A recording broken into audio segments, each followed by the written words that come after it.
So, hey Brenda, how about I ask you about pet peeves? What kind of things do you like hate seeing in other people's books? Do you want me to start out? Because I've got one. Okay, go You ahead. know, everybody seems like the unreliable narrator right now seems to be like the hot thing.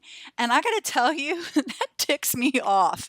You know, I read one, and now I'm going to tell you there's a lot of them that I haven't read. The most popular ones, like I hear Girl on a Train has that. I've not read that one, so that's not at Hmm. all what I'm talking about. I Yeah, have. I'm not talking about that one. I know it's got an unreliable narrator. But I read one recently and I was so ticked off. Like I was like, "What the hell?" You know? And it might have just been poorly done, but it was like this whole book, the character is, doing this whole one thing, and then at the end she just decides to think a different thought. Like, and that's all it was. It was like, oh, she just didn't think this other thought the whole book, and I was just like, you're kidding me. You strung me along this whole time and just conveniently forgot to think this other thought that like really would have just the whole book just wouldn't have been born, if you know what I mean. But it was just a thought, and that was the whole difference, the whole unreliable narrator thing. And I thought, oh my gosh, I am so disappointed in this, and it almost turns me off of reading other unreliable narrator ones because of that. Talk me out of it, Brenda. That's not my favorite type of narrator or vehicle for a book either.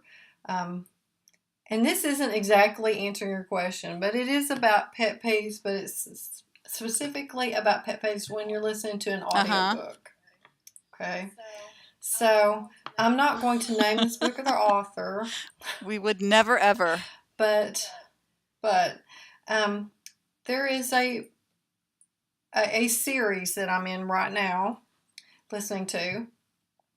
And the first book has alternating POV, male and female, and there's a male narrator and a female narrator.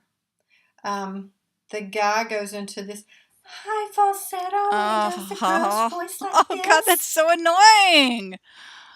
Oh, And and I hope I don't give anything away, but the girl has to do the guy's voice, when she's doing his lines, and he has a Scottish accent. It's like it's oh. terrible, okay?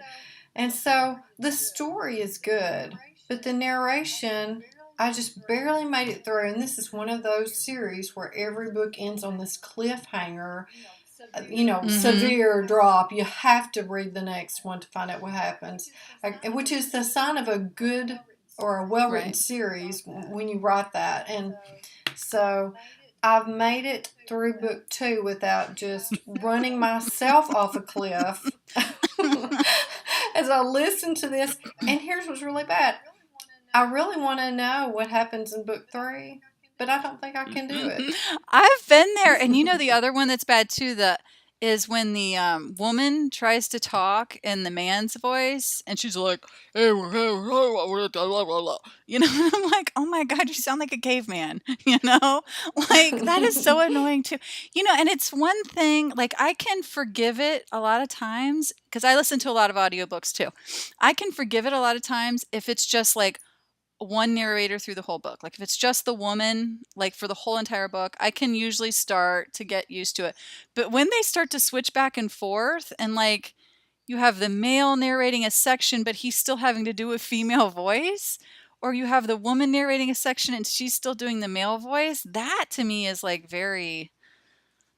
it's like too much or something. Like if it was just one or the other, I could probably handle it, but I guess too, what are you going to do when there's like, two POVs in the book? You know what I mean?